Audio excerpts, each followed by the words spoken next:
On today's Hot Sheet, I'm discussing the CoreLogic HPI report just released, the Fannie Mae Consumer Sentiment Index, and the impact of return to office trends. Today is Tuesday, September 10, 2024. I am Byron Lazine, and the Hot Sheet starts now.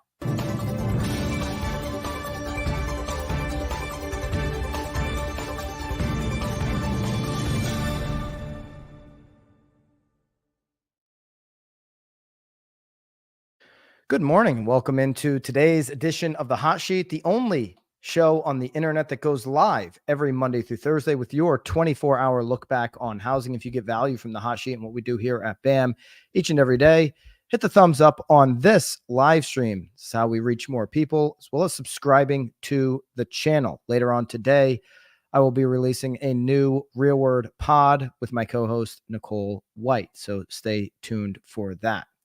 Also, if you haven't done so yet, go to bammania.com and secure your spot for the event of the year happening October 17th and 18th. Check out the speaker lineup on bammania.com and secure your spot. I know so many of you guys have already done that, both VIP and general admission. VIP is about to sell out, and then general admission will sell out next. Do not wait any longer. We are now just about 6 weeks away from BAM Mania at Circa Las Vegas. Incredible venue, incredible events after on both on Thursday and on Friday. Thursday registration cocktail hour is at the Legacy Club. Unbelievable scene. Everybody's invited to that. Make sure you get your spot now, bammania.com. BAMX members, you all, reminder, get 25% off, off of your BAM Mania ticket. Okay, let's take a look at the new CoreLogic report. This is on U.S. home prices insights for September 2024. They also have forecasts through July of 2025. They update this monthly, and we take a look at it each and every month that they do that. Okay, by the way, these charts will be available inside of BAMX, so members, you can grab those. These are good ones to use in your marketing as you go through your monthly conversations with your database. And currently, right now, month over month, CoreLogic has national home prices not only decelerating, but going into negatives, 0.01% down month over month. Year over year, currently trending in at 4.3%. The forecast is that we'll get that 0.01% back. I mean, that's essentially flat. It's like nothing, but that we'll get that back, and then some. We'll go up 0.2% is the forecast looking forward for the month. And year over year, CoreLogic only at 2.2%. I mean, yesterday we looked, and you can go back and check out the replay for yesterday's Hot Sheet, but we looked at Fannie Mae's, and I showed that chart, Fannie Mae. I may actually have that pulled up. Do I have that pulled up? Yeah, here's the chart from yesterday. So BAMX members, I would definitely go in and grab this one. We've made this one available and easy for you to grab. This is from yesterday, right? This is the projection over the next 4 years, the cumulative projection. But remember, Fannie Mae has next year over 3%. So CoreLogic more on the bearish side, coming in just over 2%. Even the most pessimistic quartile over the next 4 years has 7.5% for Fannie Mae. Panel Y 2.2, 20.2% over the next 4 years. It's 5% a year.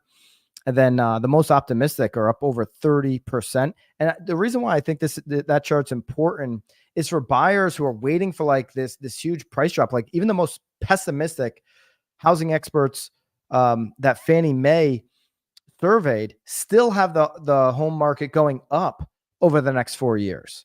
So it's like, are you going to be in the house only 2 years? Well, then you probably shouldn't be a buyer anyways. You're not a flipper, are you? Are you going to be more along the average of 8 to 12 years like most homeowners are? Then your home value is going to go up. You're going to be fine, right? This CoreLogic one is again the most pessimistic that I've seen for a year over year from this date moving forward. But it's still up. It's 2.2% up. And, this is where they're at. So here's something else that's interesting. It's the 150th consecutive month that the U.S. has seen year over year home price gains. Okay. So like for those that are waiting for home prices to drop, betting against the housing market, they've been waiting 150 months. Okay. Now we saw the month over month drop or go flat, really, but we're talking about year over year. You can have an off month. Like December is not going to be great for home price growth. Okay. November might not be great. It's an election year. Election years bring a pause. Wait till after. See what happens. Well, after is the holidays. Okay. So November, December, probably not great on home price growth. But when you look at what happens in a 12-year span, we've got 150 consecutive months that the U.S. has seen year-over-year home price gains. And so a buyer or a buyer's uncle, more likely than not, might say to you, well, that trend's got to stop somewhere. I mean, just go back the last 40 years. It's only stopped once, and that was during a mortgage crisis.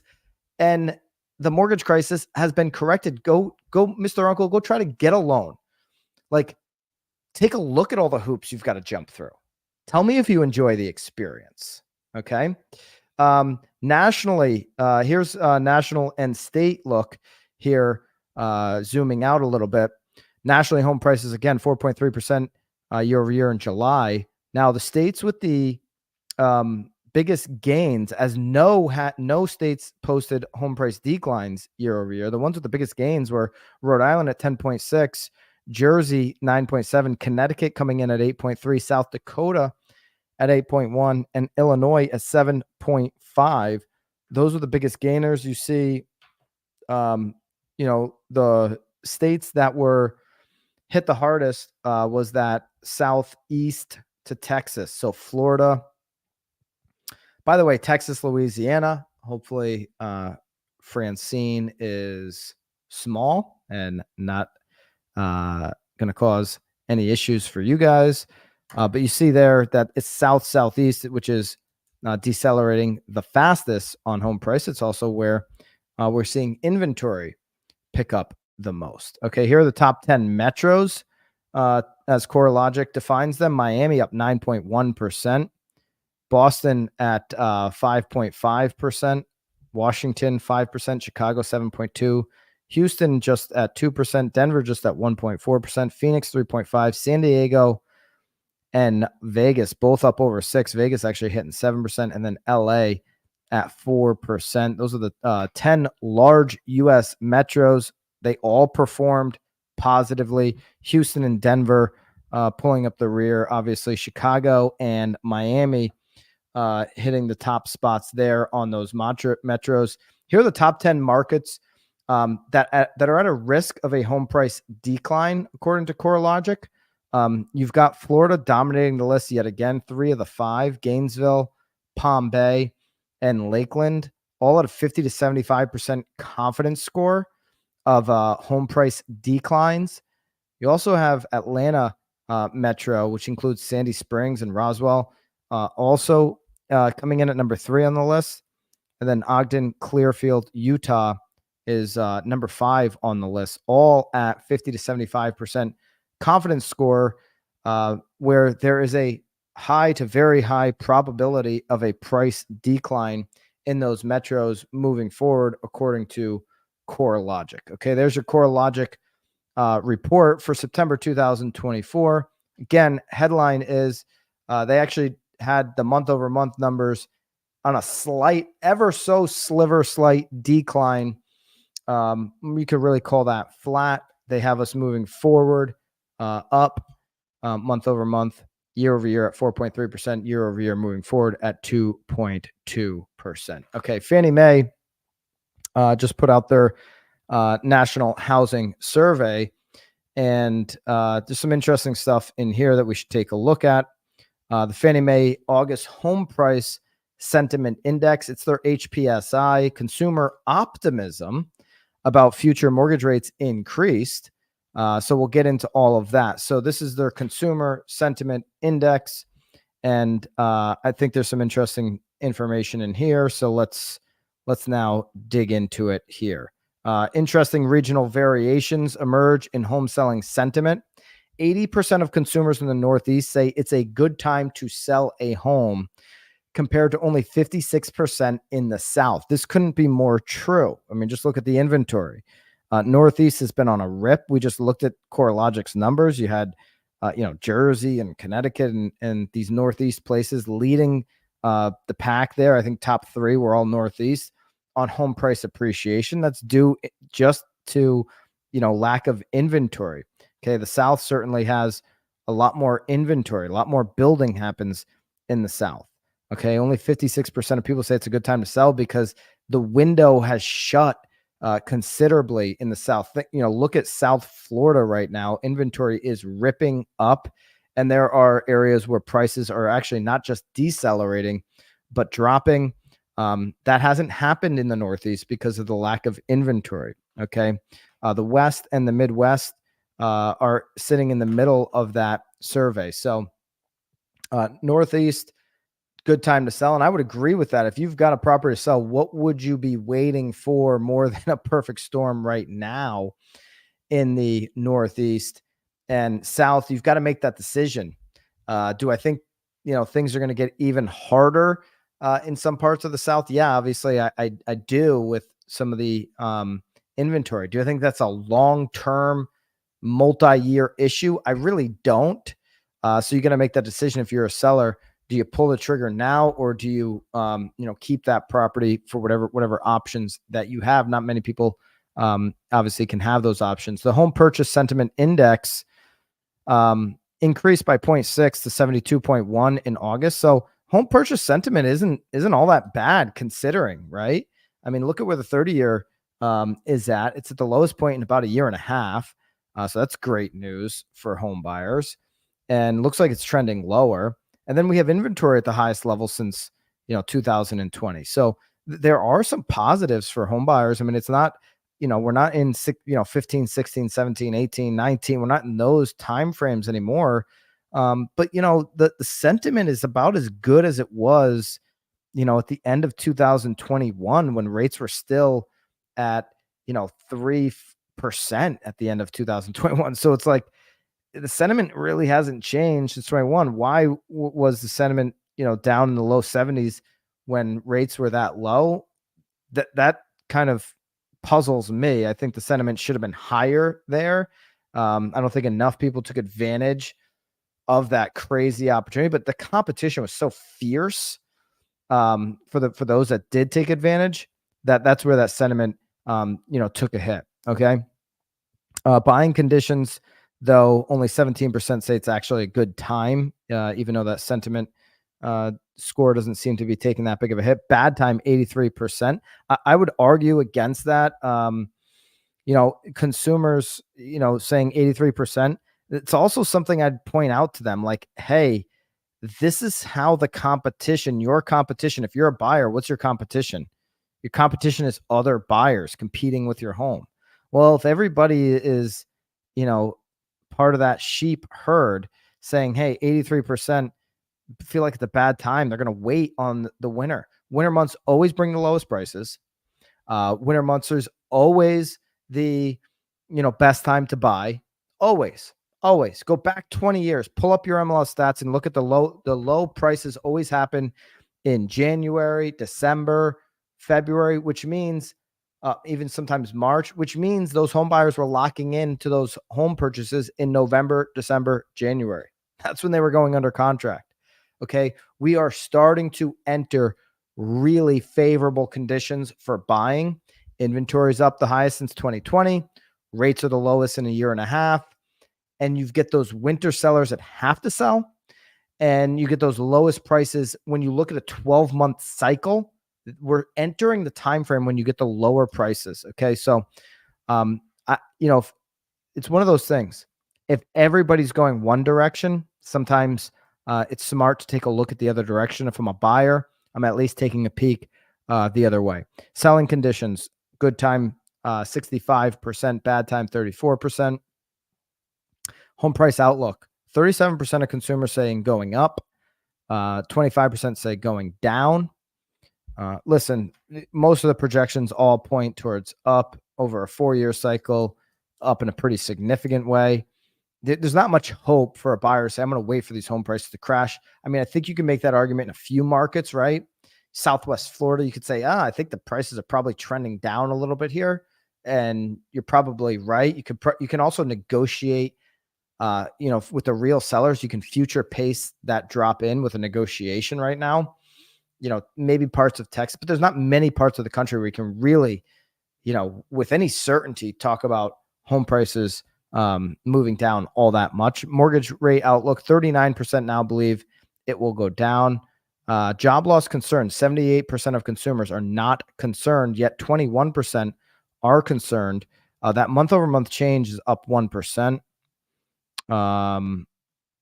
Okay, not yet net, not concerned, 57%. So, okay, that makes me feel it makes me feel okay with where consumers are at on their job security, which is a good thing. We want to keep stay away from that big R word. Respondents who say it's a good time, bad time to buy. We covered these numbers, but anyways, these charts will be available for you if you want to break this down for your audience, for the people that are in your database. That'll all be available for you inside of BAMX. Use code HOT to get a discount on BAMX if you're not in there yet. Respondents who say it's a good time, bad time to sell. Again, 65% good time, 34% bad time, 31% net good time. And then you've got all the other ones in there, best home prices and all of that. Here's one. Job security is strong. There's not a concern about losing the jobs, and household income strong. Average expected percent change over the next 12 months on home prices versus rental price. This is an interesting one if you're talking about somebody who's renting. Home prices going up 0.8%. The expectation for rental prices is 4.8, both on a deceleration, though. Interesting to note there. But rent prices per consumer is expected to go up more than home prices. Consumers more bearish on the home price growth versus even CoreLogic. Home rental prices in the next 12 months, 61% of consumers believe that they will go up. Okay. So while rental prices have gone either flat or down in some areas over the last 12 months, consumers don't feel like that will last. So interesting there. Somebody who is currently renting, what are they going to do? What's their current situation look like? Might be some useful data for that particular customer. Okay, let's get into last topic here on today's hot sheet. This return to office trend seems like there are positions that are returning to the office. I also see a trend that I just don't think will go away, where there are more employees that really, I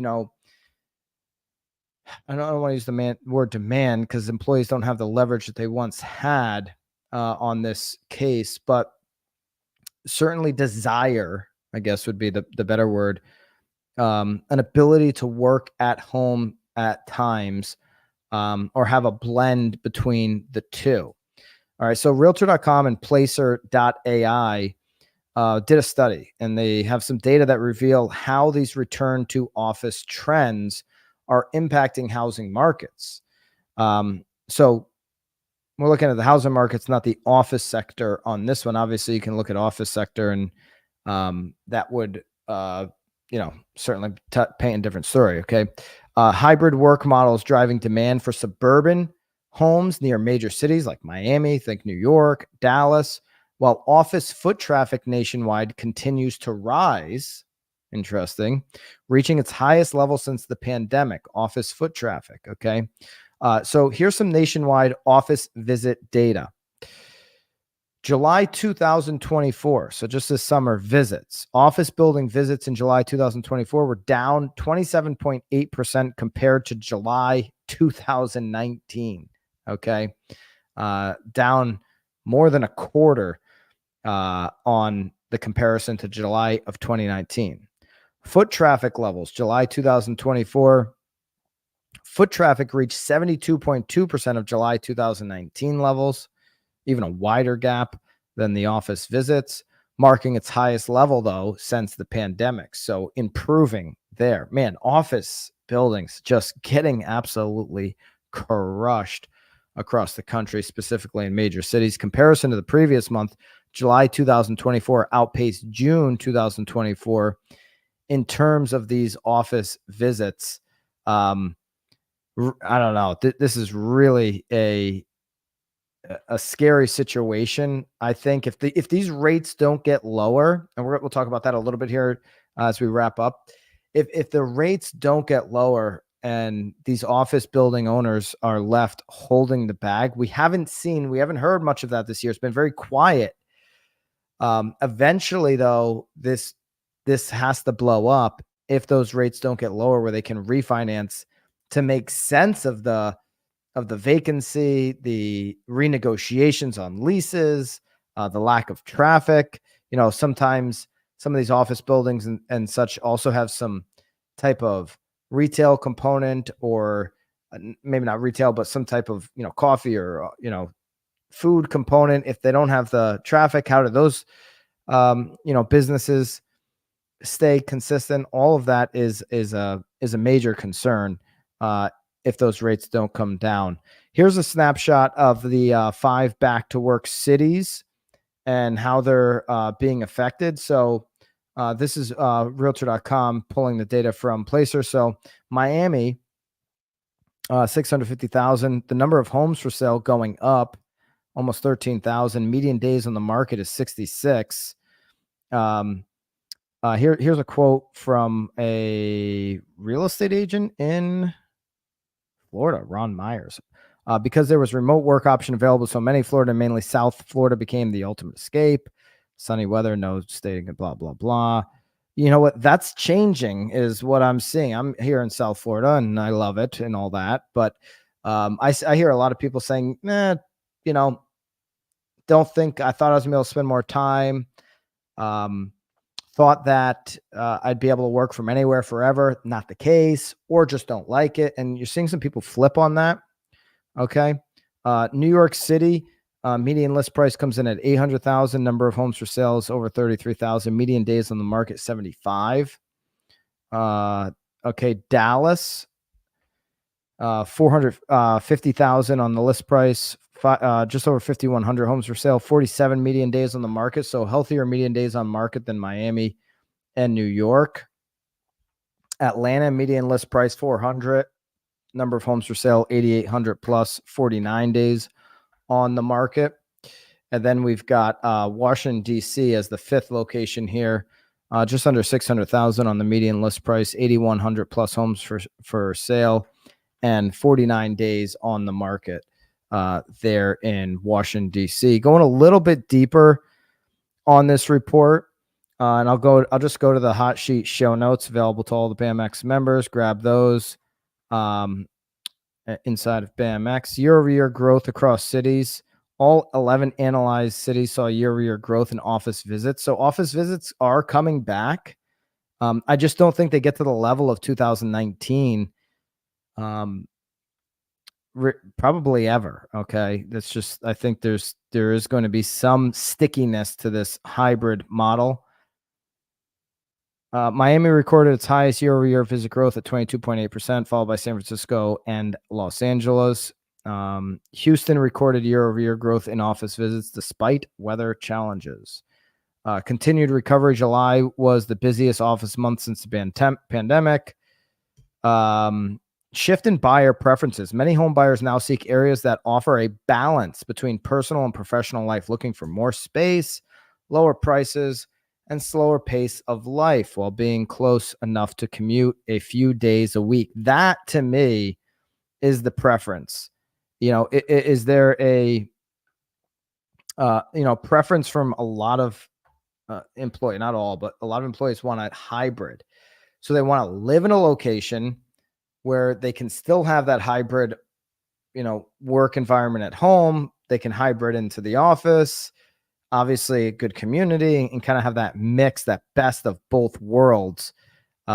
Definitely see that on the rise right now is something that people are looking for in jobs as well. Hannah Jones from Realtor.com, who's a senior economist, says the pandemic seems to have shifted buyer preferences to some degree.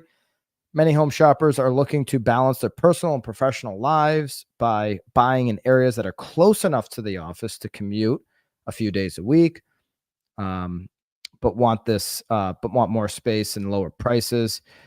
During the pandemic, New York City saw a bigger dip in demand than Miami, Dallas, and Atlanta as buyers sought out those other areas, and some of those now may be reversing trend a little bit. So interesting there. Foot traffic and visits on offices are up.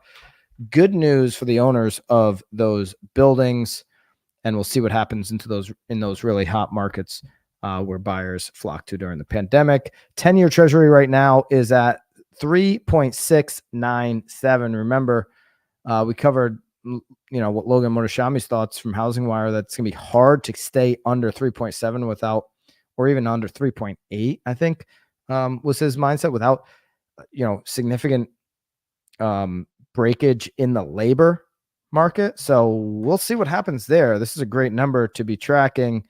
It certainly is benefiting the 30-year fix. 30-year fix coming in a 6.25, lowest read in basically a year and a half on the 30-year fix. The weekly came in at 6.35. Expect that to go down if this trend here this week continues. CME, we're 8 days and 4 hours away from the next FOMC meeting. Unchanged from yesterday, 75% chance of a quarter point, only 25% chance of a half point cut as we get there a week away, but it's all but certain that the cut is coming from the Fed.